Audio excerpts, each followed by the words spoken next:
A very warm welcome to Eye on the Money, the television show that gives you insights into how to improve your financial well-being as well as make your money work for you. I'm Ingrid Nantege, and today on the show we discuss the fundamentals of good personal finance. Now, personal finance is the process of planning and managing personal finance activities such as income generation, spending, saving, investing, and protection. Now, the process of managing one's personal finances can be summarized in a budget or a financial plan. And it's this financial plan that will analyze the most common and important aspects of individual financial management.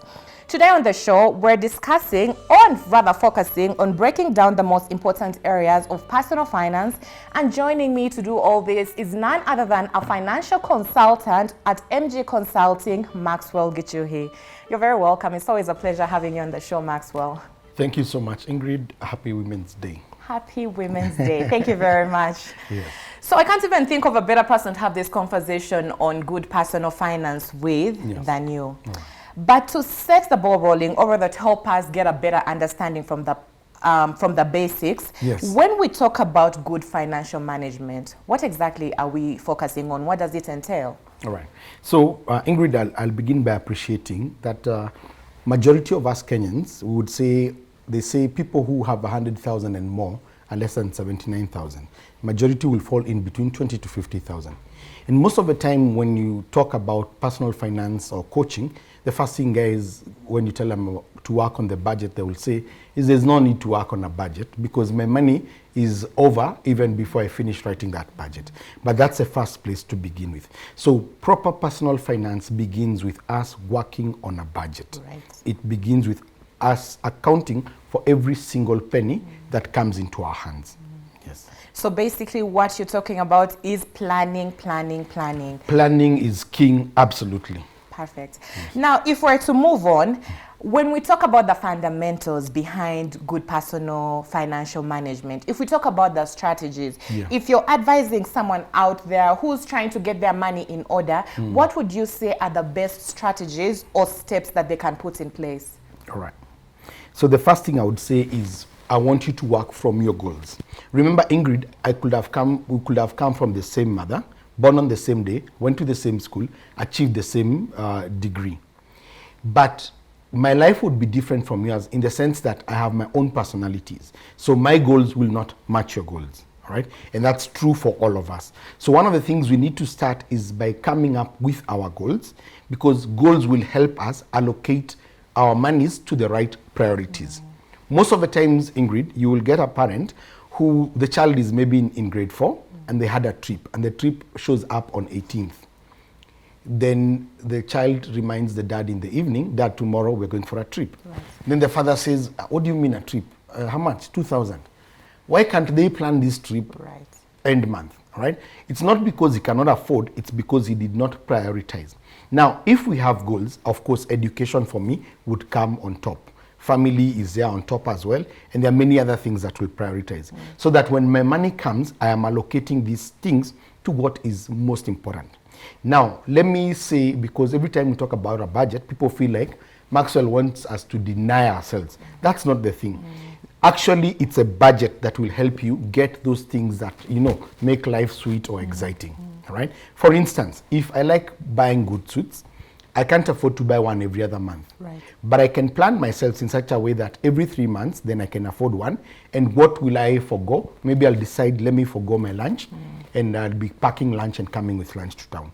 So it's a goals that will help me achieve the things that are important and the things that are dear to me. Yeah. So the first one is goals. Yes. Then the second one, like we said, is a budget. But most importantly, to reinforce that budget is what we call tracking. You need to track your money. Right. And I keep saying this. Ingrid, if I asked you, when your salary comes in, where it goes, you will tell me about rent, you'll tell me about transport or fueling your car, you'll tell me about the car maintenance. Those things that are big, we know. But Ingrid, you might forget to tell me that every day you buy a cup of cappuccino from Java, twice a day. You'll forget to tell me that, every Thursday I have to pass by this shop and they always have this nice cups and I always buy one every week. Those are the cost elements that we will not see. So at the end of the day, we are wondering, where does my money go? It's like witchcraft. I keep losing this money. until you track it and then you realize the person who's It been was stealing. that cappuccino. It was those Exactly. cars. The person who's been stealing from you is the person you see on the mirror every morning. Right. Yes. Now, Maxwell, at the top of this conversation, actually, you mentioned something so apt. You said a lot of people will argue that, what are you talking about budgeting when my money is finished before I even start, right? Yes. And yet here you are telling us that you need to think about saving, you need to think about making goals. In fact, depending on who you talk to, they'll also talk about investing. Yes. They'll talk about emergency funds. So even putting that in place, what are the components, or rather, what areas are a must when it comes to thinking about managing your personal finances, and how do you even go about portioning your income? What does that thought process look like? All right. First, let me say, especially for those of us who are coming out of campus, because I realize when we get out of school and we get jobs, you know, it's very interesting and it's a joyous day when you earn that money. Today, probably everyone gets it by bank, but back in the day, you get your money in cash, and it felt so good. You go to your room and you just throw the cash up. Right. You want to make it rain. But having said that, the first thing we need to do is to realize, even though these things are many, and I will not say that the journey on wealth creation is simple. I will not say it's easy. Right. If you want to make muscles, you have to go to the gym when you feel like and when you don't feel like. And the same applies to these wealth creating muscles. We have to build them when we feel like or when we don't feel like. And that's why the plan comes in.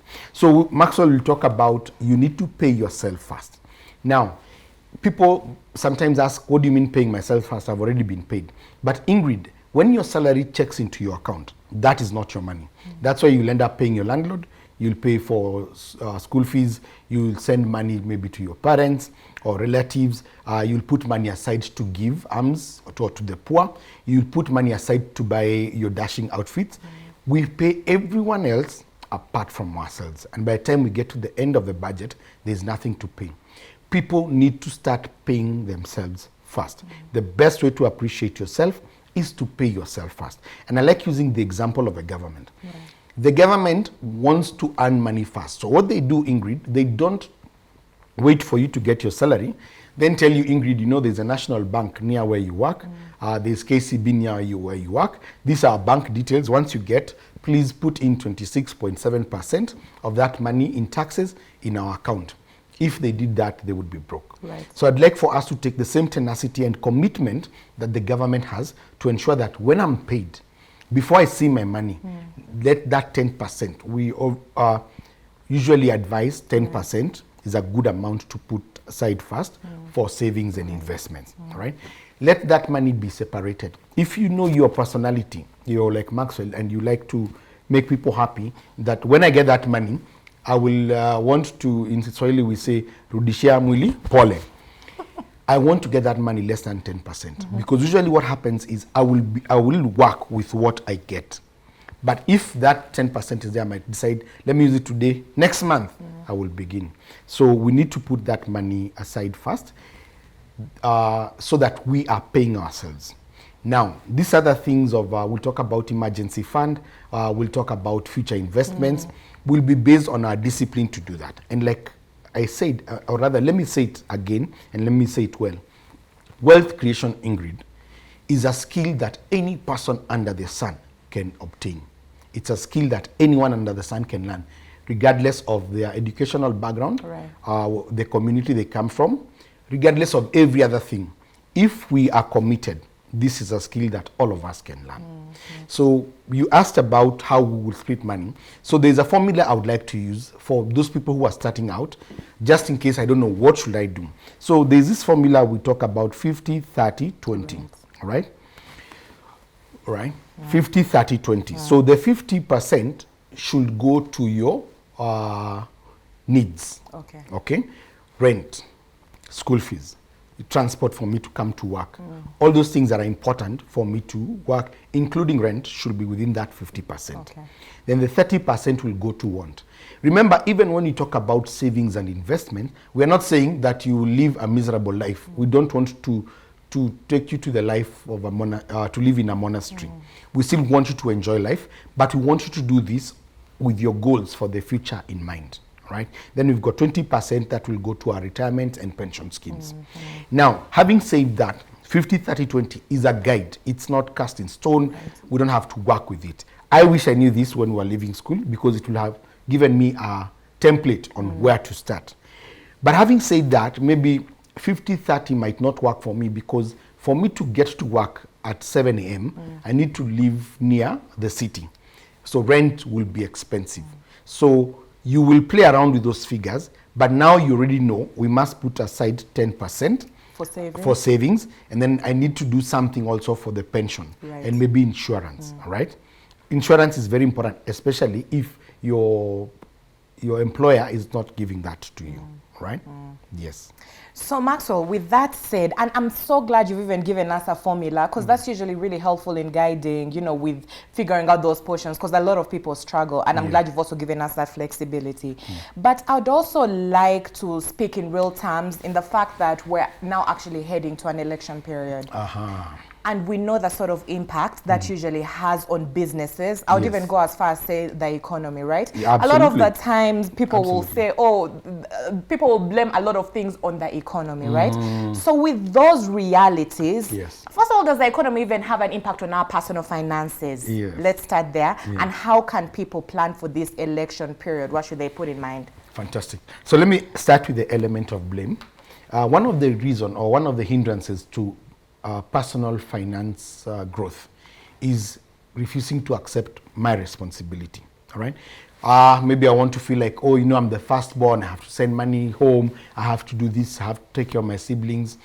Until we get to a point where we don't blame anyone, and look to ourselves for we are the masters of our destiny. All right, we are the captain of this journey. I need to look at, this is what has been handed to me. How can I work with what I have?